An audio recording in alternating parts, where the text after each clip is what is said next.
फिर से आप सभी का स्वागत है स्टडी आपके यूट्यूब चैनल पे और मैं हूं सुजीत वर्मा। इस वीडियो में हम लोग पढ़ेंगे एबीएस, जो पेपर 1 के लिए काफ़ी इंपॉर्टेंट है। सीटेट पेपर 1 के लिए क्लास 1 to 5 ईवीएस। इससे पहले का वीडियो हम लोगों ने पढ़ा था जिसमें हम लोग 75 तक ईवीएस का क्वेश्चन जो है प्रैक्टिस किए थे। अब हम 76 से करेंगे जो 90 तक का रहेगा। तो चलिए स्टार्ट करते हैं, जिसमें आपका 76 नंबर क्वेश्चन कह रहा है कि रात में जागने वाले जानवर हर चीज़ को केवल लाल रंग में देख सकते हैं, हरे रंग में देख सकते हैं, यहाँ पे हरे होगा, केवल काली और सफ़ेद ही देखते हैं, केवल हरे रंग में देख सकते हैं। बताइए 76 का आंसर करें। तो 76 का आपका राइट आंसर हो जाएगा थर्ड, केवल काली और सफ़ेद ही देखते हैं। यानी रात को जगने वाले जो जानवर होते हैं वो प्रत्येक वस्तु को केवल काले और सफ़ेद रंग में ही देखते हैं। यानी जो जितने भी जानवर जो रात में जगते हैं वो काला और सफ़ेद ब्लैक एंड वाइट ही देख पाते हैं, और जो दिन में जगते हैं कुछ जानवर तो उनको जो है वो कुछ रंग कलरफुल में वो देख पाते हैं कुछ जानवर। इसी तरह से क्वेश्चन आते रहते हैं। नेक्स्ट प्रश्न है आपका 77 नंबर, और 77 नंबर प्रश्न यहाँ पर कह रहा है कि हाथियों के झुंड के बारे में सही कथन को चुनिए। यदि आपने ईवीएस एनसीईआरटी बुक का पढ़ा होगा क्लास 3 to 5 में है, ये हाथियों पर एक चैप्टर है, तो वहीं से यह प्रश्न को उठाया गया है। तो जिसमें है 4 ऑप्शन दिया हुआ है कि हाथियों के झुंड में केवल हथिनियाँ और 14-15 वर्ष के बच्चे ही रहते हैं, हाथियों के एक झुंड में किसी एक ही परिवार के सदस्य होते हैं, झुंड की सबसे बुजुर्ग हथिनी ही पूरे झुंड की नेता होती है, एक झुंड में हथिनियों और बच्चों की संख्या कितनी भी हो सकती है। तो इसका राइट ऑप्शन क्या होगा आप यहाँ पे देख सकते हैं। 4 ऑप्शन दिया हुआ है, तो चारों में से क्या होगा वो आपको बताना है कि सी तथा डी, यानी जो ऑप्शन यहाँ पे बनाया हुआ है उसी में से आपको बताना है कि ए तथा बी, ए तथा सी या बी तथा डी।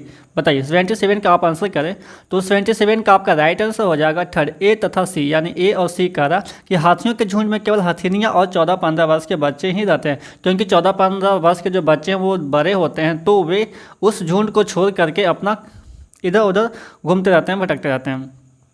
और झुंड की सबसे बुजुर्ग हथिनी ही पूरे झुंड की नेता होती है। ये दोनों बात सही है, क्योंकि उस झुंड में केवल जो है वो हथिनियाँ ही होते हैं, हाथी नहीं होते। हाथी 14-15 वर्ष तक ही रहते हैं, जब वे बड़े होते हैं तो वे अब उस झुंड को छोड़ देते हैं। नेक्स्ट प्रश्न है आपका 78 नंबर। 78 नंबर प्रश्न कह रहा कि पंखुड़ियों के अंदर फूल के बीच में कुछ पतली पाउडर जैसी रचनाएं दिखाई देती है, जिन्हें क्या कहते हैं?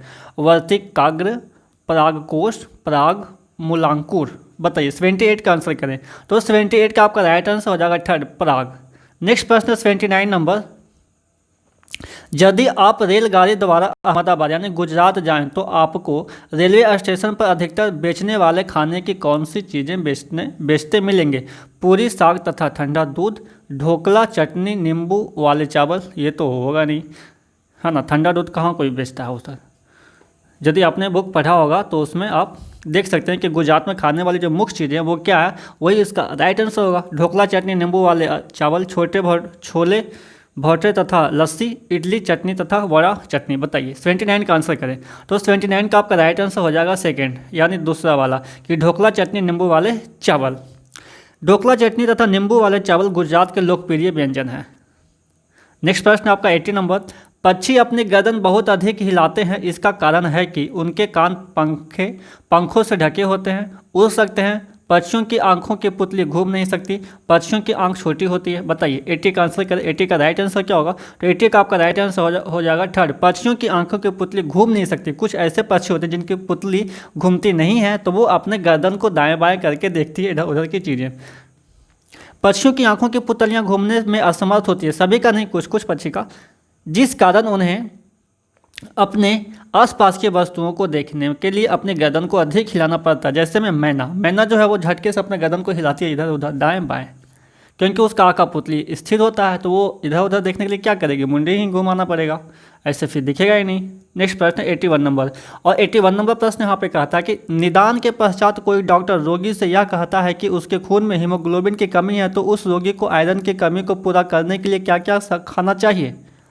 आंवला, हरी पत्तेदार सब्जियां, गुड़, चावल, चीनी, आंवला, हरी पत्तेदार सब्जियां, गेहूं, संतरा, गुड़, नींबू, मटर। बताइए 81 का आंसर करें। तो 81 का आपका राइट आंसर हो जाएगा फर्स्ट, यानी जिसको हीमोग्लोबिन की कमी है, तो वैसे रोगी को आयरन की कमी है तो उसको क्या खाना चाहिए? आंवला, हरी पत्तेदार सब्जियां और गुड़। यानी हीमोग्लोबिन रक्त कोष में पाए जाने वाला लौह और प्रोटीन का वह यौगिक है जिसके कारण रक्त का रंग लाल होता है। इसकी कमी से अरक्तता नामक रोग हो जाता है। आंवला, हरी पत्तेदार सब्जियां, गुड़, मांस, मछली, सेब आदि इसके मुख्य स्रोत हैं। 82 नंबर प्रश्न कह रहा है कि राष्ट्रीय पाठ्यचर्या की रूपरेखा 2005 प्राथमिक स्तर पर पर्यावरण अध्ययन शिक्षण का प्रमुख उद्देश्य होना चाहिए। स्वतंत्र रूप से प्रयोग करने की कुशलता अर्जित करना, विषय की आधारभूत संकल्पनाओं की आधारभूत समझ का विकास, विषय के आधारभूत सिद्धांतों का स्मरण करना, कक्षा कक्षीय अधिगम को विद्यालय के बाहर के जीवन से जोड़ना। बताइए 82 का आंसर करें तो 82 का आपका राइट आंसर हो जाएगा 4 कि कक्षा कक्षीय अधिगम को विद्यालय के बाहर के जीवन से जोड़ना। राष्ट्रीय पाठ्यचर्या की रूपरेखा 2005 के अनुसार यानी NCF नेशनल करिकुलम फ्रेमवर्क 2005 के अनुसार प्राथमिक स्तर पर पर्यावरण अध्ययन का मुख्य उद्देश्य कक्षा कक्षीय अधिगम को विद्यालय के बाहरी यानी सामाजिक परिवेश जीवन से जोड़ना होना चाहिए। 83 नंबर प्रश्न करा कि निम्नलिखित में से कौन सा प्राथमिक स्तर पर पर्यावरण अध्ययन की पाठ्यचर्या की आवश्यकता के अनुरूप नहीं है। यहाँ पे ध्यान देंगे, नहीं है वाला प्रश्न पूछ रहा है। इसमें अक्सर लोग गलती कर जाते हैं जो आपको नहीं करना है। तो जो लोग मेरे चैनल पे हैं, चैनल को सब्सक्राइब कर चुके हैं, मेरे साथ प्रैक्टिस करते हैं, तो वो ऐसे गलती कभी नहीं करेंगे क्योंकि मैं बार बार इस चीज़ को बताते रहता हूँ। चलिए, जिसमें पहला प्रश्न है, क्वेश्चन फिर से एक बार सुन लीजिए कि निम्नलिखित में से कौन सा प्राथमिक स्तर पर पर्यावरण अध्ययन की पाठ्यचर्या की आवश्यकता के अनुरूप नहीं है। उसे शिक्षार्थियों के मानसिक स्तर के अनुकूल होना चाहिए। उसे काम की दुनिया में प्रवेश के लिए शिक्षार्थियों को ज्ञान एवं कौशल से लैस करना चाहिए। उसे शिक्षार्थियों में पर्यावरण के सरोकार को उत्पन्न करना चाहिए। उसे शिक्षार्थियों को उन पद्धतियों और प्रक्रियाओं को अर्जित करने में शामिल रखना चाहिए जो नए ज्ञान को उत्पन्न करने में आगे ले जाएंगे। बताइए 83 का आंसर करें तो 83 का आपका राइट आंसर हो जाएगा 2 कि उसे काम की दुनिया में प्रवेश के लिए शिक्षार्थियों को ज्ञान एवं कौशल से लैस करना चाहिए। पर्यावरण अध्ययन एक ऐसा विषय है जिसके माध्यम से शिक्षार्थियों का सांस्कृतिक और जैविक 82 का क्वेश्चन क्या है। हाँ, 82 का क्वेश्चन तो मैंने बता दिया। 83 का निम्नलिखित में से कौन सा प्राथमिक स्तर पर, ये अभी बताना है। ठीक है, तो 83 का आपका हो जाएगा किसी 83, तो 83 का जो आपका राइट आंसर हो जाएगा वो आपका सेकंड हो जाएगा। ठीक है, उसे काम की दुनिया में प्रवेश के लिए शिक्षार्थियों को ज्ञान एवं कौशल से लैस करना चाहिए। कि शिक्षार्थियों को काम की दुनिया में प्रवेश के लिए ज्ञान एवं कौशल से लैस करना पर्यावरण अध्ययन की पाठ्यचर्या की आवश्यकता का सिद्धांत नहीं है। यानी ये वाला जो सिद्धांत है वो नहीं है, बाकी 1, 3, 4 है। चलिए नेक्स्ट प्रश्न पर चलते हैं 84 नंबर। और 84 नंबर प्रश्न यहाँ पे कह रहा है कि NCERT की पाठ्य पुस्तकों में पर्यावरण अध्ययन को उच्च प्राथमिकता और स्थान दिया गया है। अधिक संख्या में अभ्यास प्रश्नों को शामिल करने के लिए, विषय की आधारभूत संकल्पनाओं की व्याख्या करने के लिए, चिंतन और विस्मय के लिए शिक्षार्थियों को अवसर उपलब्ध कराने के लिए, तकनीकी शब्दावली की सटीक परिभाषाएं उपलब्ध कराने के लिए। बताइए 84 का आंसर करें तो 84 का आपका राइट आंसर हो जाएगा 3 कि चिंतन और विस्मय के लिए शिक्षार्थियों को अवसर उपलब्ध कराने के लिए। आइए इससे और अच्छे से समझ लेते हैं कि पर्यावरण अध्ययन एक ऐसा विषय है जिसके माध्यम से शिक्षार्थियों का सांस्कृतिक और जैव भौतिक परिवेश में मानव तथा पर्यावरण के मध्य संबद्धता को पहचानने, समझने, चिंतन करने तथा विस्मय के लिए आवश्यक कौशल और अभिवृत्ति का विकास संभव हो पाता है। इसलिए NCERT की पाठ्य पुस्तकों में पर्यावरण अध्ययन को उच्च प्राथमिकता एवं स्थान दिया जाता है। नेक्स्ट प्रश्न है आपका 85 नंबर प्रश्न कर रहा है कि पर्यावरण अध्ययन की पाठ्य पुस्तकों में कविताओं और कहानियों को शामिल करने का निम्नलिखित में से कौन सा उद्देश्य नहीं है। फिर से देखिए यहाँ पे उद्देश्य नहीं है वाला प्रश्न है। तो शिक्षार्थियों में कल्पनाशीलता और सृजनात्मक योग्यता को बढ़ावा देना, विषय में रुचि का विकास करना, नित्य और एकरस विषय वस्तु में बदलाव करना, शिक्षार्थियों को आनंद और मजा उपलब्ध कराना। तो देखिए ये जो है 4 नंबर तो हो नहीं सकता है, तो 85 का आंसर करें तो 85 का आपका राइट आंसर क्या होगा 4, क्योंकि ये तो हो नहीं सकता और यही तो नहीं हमें पूछ रहा, तो इसका राइट आंसर जाएगा क्या 4 ही जाएगा। तो 85 का हो गया आपका 4 कि पर्यावरण अध्ययन की पाठ्य पुस्तकों में कविताओं और कहानियों को शामिल करने का उद्देश्य शिक्षार्थियों को आनंद और मजा उपलब्ध कराने नहीं है। यदि आप बार बार क्वेश्चन को प्रैक्टिस करेंगे तो आपको अपने आप से एक समझ में बातें आने लगेंगी कि कौन सा इसका आंसर होगा और कौन सा आंसर नहीं होगा। समझ विकसित हो जाता है, इसीलिए कहा जाता है कि क्वेश्चंस को बार बार प्रैक्टिस करना चाहिए। चलिए नेक्स्ट प्रश्न आपका 86 नंबर प्रश्न यहाँ पे कह रहा है कि पर्यावरण अध्ययन की एक अच्छी पाठचर्या को बच्चे के प्रति सही, जीवन के प्रति सही और विषय के प्रति सही होना चाहिए। पाठचर्या की निम्नलिखित विशेषताओं में से कौन सी उपरोक्त आवश्यकता को पूरा नहीं करती? यह शब्दावली और परिभाषाओं पर अधिक बल देती है, यह भय एवं पूर्वाग्रहों से मुक्त होने के मूल्य को बढ़ावा देती है, यह विषय को एक सामाजिक प्रक्रम के रूप में देखने के लिए शिक्षार्थियों हेतु आवश्यक है, यह शिक्षण अधिगम प्रक्रिया पर अधिक बल देती है। 86 का आंसर करें तो 86 का आपका राइट आंसर हो जाएगा फर्स्ट कि यह शब्दावली और परिभाषाओं पर अधिक बल देती है। यानी पर्यावरण अध्ययन की पाठचर्या की प्रमुख विशेषताओं में ऐसे संदर्भों को सम्मिलित किया जाता है जिससे वह बच्चे के प्रति सही, जीवन के प्रति सही और विषय के प्रति सही ज्ञान प्राप्त कर सके।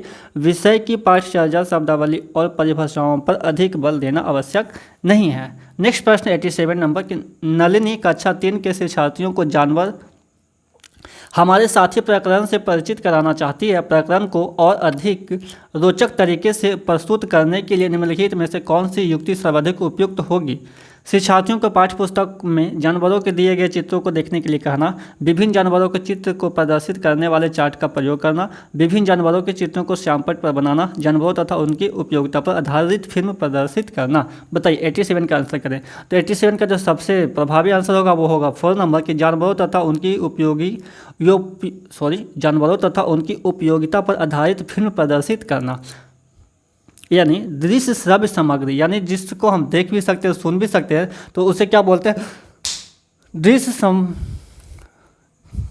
तो उसे हम क्या बोलते हैं कि दृश्य सामग्री की तुलना में। ओह, अभी मेरे रूम में ना बिल्ली आ गया था तो मैं थोड़ा सा डर गया था। चलिए तो 87 का मैं बता दूं कि दृश्य श्रव्य सामग्री यानी जिसको हम देख भी सकते हैं, सुन भी सकते हैं, तो उसमें क्या होगा, वो सबसे ज़्यादा प्रभावशाली होता है कि दृश्य श्रव्य सामग्री दृश्य सामग्री की तुलना में छात्रों की मनोस्मृति पर अधिक प्रभाव छोड़ती है। अतः नलिनी के लिए जानवरों तथा उनकी उपयोगिता पर आधारित फिल्म प्रदर्शित करना सर्वाधिक उपयुक्त होगा।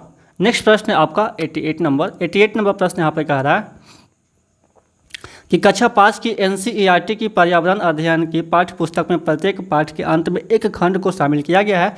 हम क्या समझें? यह सुझाव दिया गया है कि इस खंड में शामिल प्रश्नों के उत्तर का सही या गलत के रूप में आकलन नहीं किया जाएगा। यह परिवर्तन इसलिए किया गया है क्योंकि यह आकलन में विषय निष्ठता को कम करता है। इस स्तर पर बच्चे सही उत्तर नहीं लिख सकते। यह आकलन में शिक्षकों की सुविधा बढ़ाता है। यह जानने में शिक्षक की सहायता करता है कि बच्चे कैसे सीख रहे हैं। बताइए 88 का आंसर करें तो 88 का आपका राइट आंसर हो जाएगा 4 कि यह जानने में शिक्षक की सहायता करता है कि बच्चे कैसे सीख रहे हैं। NCERT की पर्यावरण अध्ययन की पुस्तक में दिए गए खंड हम क्या समझे का मूल उद्देश्य यह जानना है कि बच्चे कैसे सीख रहे हैं, जिसमें आपका नेक्स्ट प्रश्न है 89 नंबर प्रश्न यहाँ पे करा कि प्रयोगशीलता, खोजना, जांच पड़ताल और प्रश्न पूछना पर्यावरण अध्ययन के सक्रिय अधिगम के अनिवार्य तत्वों का निर्माण करते हैं। एक शिक्षक खाना जो हमें खाना चाहिए की संकल्पना के बारे में बताने के लिए निम्नलिखित गतिविधियों की व्यवस्था करता है। तो इस चारों में से कौन सा आंसर होगा वो आपको बताना है। प्रकरण पर एक वीडियो दिखाता है, श्यामपट्ट पर उस प्रकार के सभी भोज्य पदार्थों के चित्र बनाता है, विभिन्न भोज्य पदार्थों के उदाहरण देता है, प्रत्येक में अनिवार्य तत्व बताता है, शिक्षार्थियों से कहता है कि सभी संभावित स्रोतों से संबंधित जानकारी एकत्र करें। उपरोक्त 4 गतिविधियों में से कौन सी सक्रिय अधिगम को संतुष्ट करती है? 89 का आंसर करें तो 89 का आपका राइट आंसर हो जाएगा 4। यानी कि प्रश्न में जो दी गई सभी गतिविधि है तो उसमें से शिक्षार्थियों द्वारा ऐसी सभी संभावित स्रोतों से संबंधित जानकारी एकत्र करवाना खाना जो हमें खाना चाहिए से संबंधित हो एक सक्रिय अधिगम को संतुष्ट करती है। 90 नंबर प्रश्न यहाँ पे कह रहा कि कक्षा 4 के शिक्षार्थियों को हवा सब जगह है प्रकरण पढ़ाते समय गतिका निम्नलिखित गतिविधियों को करने की योजना बनाती है। तो निम्न प्रस्तावित गतिविधियों में से कौन सा प्रकरण को प्रभावी तरीके से पढ़ाने के लिए सार्थक नहीं है? देखिए यहाँ पे है वो नहीं है वाला प्रश्न, यानी नेगेटिव वाला प्रश्न पूछ रहा है। तो प्रकरण से संबंधित प्रश्न पूछना, तो उसमें से यही आंसर होगा कि जो ज़्यादा इंपॉर्टेंट नहीं है। ठीक है, कम इम्पॉर्टेंट है। तो प्रकरण से संबंधित प्रश्न पूछना, शिक्षार्थियों को क्षेत्र भ्रमण पर ले जाना, विशिष्ट उदाहरणों से संकल्पना की व्याख्या, संकल्पना को समझाने के लिए मल्टीमीडिया कैप्सूल का प्रयोग करना। 4 नंबर तो होगा ही नहीं, तो हो सकता है इसका राइट आंसर 90 का 4 ही जाए। तो 90 का आपका राइट आंसर जाएगा कि 2 शिक्षार्थियों को क्षेत्र भ्रमण पर ले जाना। तो ये जो है नहीं है, ठीक है, तो इसका आंसर हो जाएगा 2। यानी कह रहा है कि हवा सब जगह प्रकरण पढ़ाते समय कि शिक्षार्थियों को क्षेत्र भ्रमण पर ले जाना एक उपयुक्त गतिविधि नहीं है, ठीक है। तो ये था इस वीडियो में, बस इतना ही। 15 प्रश्न आपका कंप्लीट हो गए, इसके बाद कोई प्रश्न है नहीं है। तो यदि आपने चैनल पर नया, चैनल को सब्सक्राइब नहीं किया तो चैनल को सब्सक्राइब कर लीजिएगा। इस तरह का वीडियो आपको मिलते रहेंगे। प्रीवियस ईयर का क्वेश्चन है, प्रीवियस ईयर का क्वेश्चन जैसे ही समाप्त होगा तो उसके लिए सीरीज लाएंगे जिसमें आपका प्रश्न होंगे जो सीटेट में काफ़ी आते हैं, और वैसे भी टॉपिक रहेंगे जो CDP से आते हैं, वो सारा कुछ इससे बताया जाएगा। तो हमारे चैनल के साथ में बने रहिए। तब तक के लिए आप सभी लोगों का धन्यवाद।